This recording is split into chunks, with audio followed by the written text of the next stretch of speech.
So kung gipit ka nga ngayon at naghahanap ka ng loan application na hindi nangaharas kahit na ma-overdue ka, walang pananakot, walang posting online at hindi ko kontakin yung contact references mo, ay perfect nga tong video na to para sa'yo. Kaya panoorin mo hanggang dulo dahil baka makatulong din to sa'yo in the future. Pero bago yun, isi-share ko muna sa inyo itong dalawang smartwatch nga na napaka-affordable and sulit na sulit. So ito nga yung Hailu na smartwatch. New Hailu Smartwatch 4 and 4S. Ito naman ang Hailu Watch 4S na may 1.43 AMOLED display. Marami siyang features at may games pa nga. With accurate GPS, may 120 plus workout modes and you can professionally record your workout data. Always on display and you can see time without waking it. May isa pang free na strap and may screen protector na din. Ito naman ang Hailu Watch 4 na may 1.93 inches HD display. May precise GPS positioning and 15-day battery life. Meron din to 100 plus watch faces and pwede mo ding ilagay yung picture mo dahil may Bluetooth din to. Pwede mo ding pansagot ng tawag at makikita mo din yung notification mo galing sa Messenger. May games din, calculator at marami pang ang iba. Kaya kung ako sa inyo, check ko na yung link dyan sa description box below. And going back na nga, ito nga yung mga loan application na congratulations kung meron kang loan sa kanila. So una na nga dito ay ang Tala. Dahil dito nga ilang beses na din ako ditong na overdue. And never pa tong hindi ako pinautang. So kahit na ma-overdue nga ako, in short, lagi ako na tong pinapautang. At still, nasa may maximum na ako ng pwede nilang ipaloan na 25,000 pesos. Yun nga lang, ito ay hindi pa available sa may iOS. Dahil may nagtatanong nga din sa akin kung pwede ba itong i-download sa may iOS. So hindi pa. Pang Play Store pa lang siya. And hopefully nga is magkaroon na din sa may iOS. So dito sa may Tala is, meron kang choice na magbayad up to 61 days. And dati, buo mo siyang matatanggap, pero ngayon, meron nang bawas na 15 pesos to 20 pesos bago nga mapunta sa may GCash mo. So dito, legit talaga, wala na akong ibang masabi. Ayan, wala ka ditong pananakot, posting, hindi ko kontakin yung contact references mo unless nga pala, nabasa ko sa application nila na pagka hindi ka nila talaga makontak, nun pa lang sila magko-contact sa may reference mo.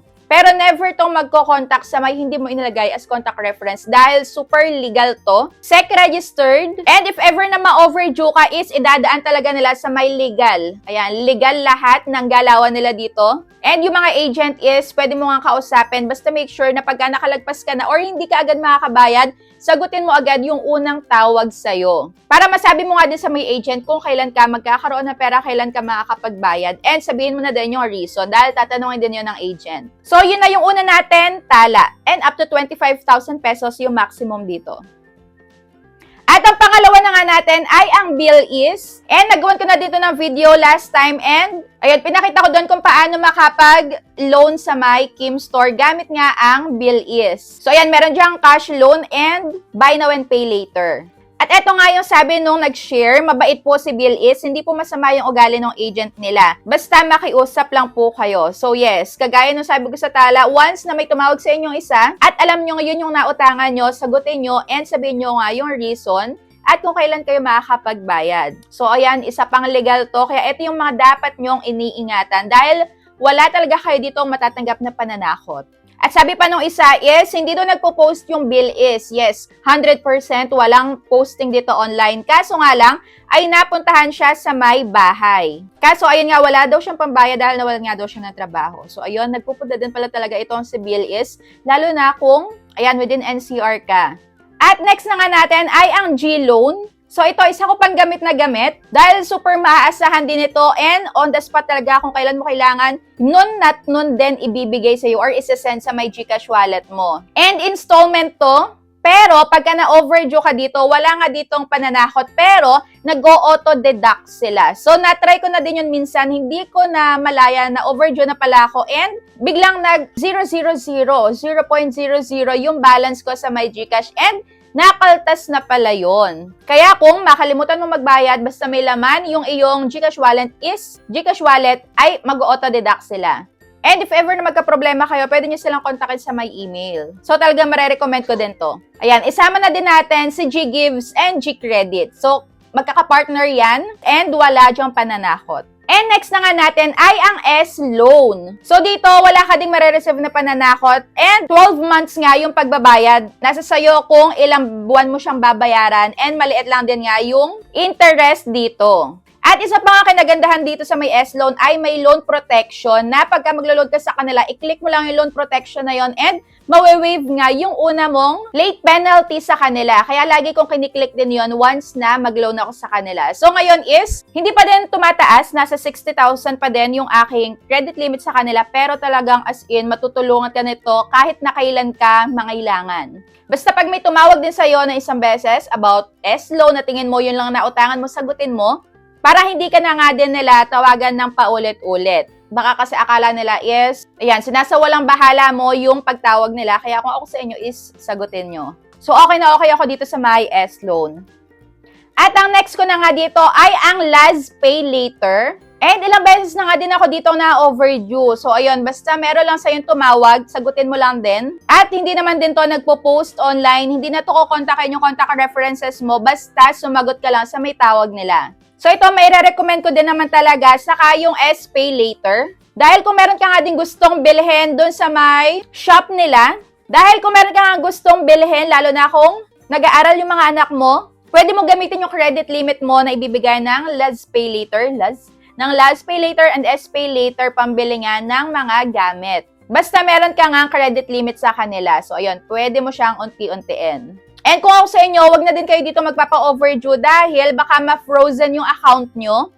And matagalan nga months bago yan bumalik. So ako na overdue na din ako dyan. And sa may S-Pay Later, ilang buwan ako dyan pinagbalik-balik na, ayan, mag-apply ulit sa ganitong buwan, next month ulit. Tapos naka 3 buwan bago ako pag-reloanen ulit dito sa may S-Pay Later. O, diba? Pero still tatanggal din yung frozen ng account mo na yan. Basta, masettle mo lahat ng due mo sa kanila. And next na nga ay ang Skyro. So, dito sa may Skyro, grabe, talagang nangihinayang ako dahil na-overdue nga ako dito ng nasa 3 days or 4 days. At eto nga sa Skyro, nag-product loan nga ako dito. And andyan yung video ko sa my YouTube channel ko din. So, yung na-product loan ko yata sa kanila ay yung JBL na party box na malaking speaker na pwedeng pangkantahan nga dahil merong free na 2 mic. So, ayun, na-overdue ako. And kagandahan nga, wala ditong inilagay na dagdag na late fee. So, wala ako ditong penalty na binayaran. So, the same pa din nung amount. Nasa 2,500, yun pa din. O, diba? Ang ganda-ganda nitong Skyro. And, yun nga lang may tumatawag dito. Kaya kung ako sa inyo, pag may tumawag na isa, sagutin nyo na agad. Pero dito, yung mga nababasa ko din online is nagandahan din sila sa may Skyro. Dito sa Skyro, meron ding cash loan and meron nga din ditong product loans para siyang home credit. At sabi nga nung isa nag-comment sa may upload ko dati is sa Skyro, mas panatag ang loob ko dahil yung agent daw is active sumagot ng mga inquiries at mabait. So, no harassment siyang natanggap. Kaya ayun, okay din ako dito sa may Skyro. At next na nga natin ay ang Happy Cash. So dito, marami din ako dito nakikita na good reviews. Yun nga lang is pagkakailangan mo ng malakihan agad na utangan is hindi ito para sa'yo. Yun nga lang dito is maganda nga din. And hindi lang siya 7 days. So yun, buo nga daw siyang matatanggap and 1 month to pay. Kaso nga lang sabi dito is medyo moody. Pagka daw nag-reloan ka, may possibility na hindi ka pag-reloanin. So medyo moody nga, kagaya ng mabilis cash. Kahit na good payer ka, ayan, minsan hindi ka talaga nila pag-reloanin. At ang ilas na nga natin ay ang Online Loans Pilipinas at ang Fast Cash VIP. So ito, share ko na din dahil may nakita nga din ako ditong good reviews. Kaso nga lang, ayan, dito kasi medyo hati na dahil ang sabi dito sa may Online Loans Pilipinas, nung nakapag-share nga din nung kanyang experience, ayan, sabi niya, siya din daw, never siya naka-experience ng harassment kay OLP, nakailang loan na daw siya dyan, and so far, okay naman daw, mga gentle reminder lang. Kaso nga lang dito sa may OLP is may possibility din na ikaw ay ma-home visit, kagaya nung na-share ko din nga last time na upload ko na legit na go home visit. And last na i-share ko nga sa inyo na sabi dito is yung nasubukan daw niyang loan app na never nang harass, na kahit nga daw nag-overdue siya, at halos hindi na daw makabayad ng matagal, is still polite daw makipag-usap. So, ayun nga yung mga loan application na talagang wala ka ditong mare-receive na pananakot. Dito sa may dalawa kong last na i-share is Hatina, sa may Fast Cash VIP, and sa may Online Loans Pilipinas. Dahil ngayon nga is meron na din ako nakikita, pero hindi naman siya super dami. Basta lagi ko lang sa inyo sinasabi is, ayan, kailangan maging responsible borrower tayo. Kung ano yung in-accept natin na loan terms and agreements, kailangan natin yung bayaran. Lalo na kung legal yung na-applyan nyo na loan application, and pagka kasi hindi nyo agad nabayaran yun, may possibility na bumaba ang inyong credit score and hindi kayo agad makapag-apply sa may mga bank loans in the future na applyan nyo. Kaya yon, kung hindi nyo talaga kayang bayaran sa may due date na pinakita sa inyo, is better na wag na lang i-accept. Pero itong mga binanggit ko nga sa inyo, ito yung talagang maaasahan nga din na lagi ko din na i-recommend lagi sa may mga top loans ko na hindi siya 7 days lang. Pero itong Fast Cash nga and OLP, so dito sa may OLP, pwede din siyang, ayan, months bayaran, pero sa una is 7 days lang siya. And nag-offer pa din ng 0% interest sa unang paglo-loan. So ayun, kung meron pa ako hindi nabanggit is comment down below para maging aware nga din yung iba.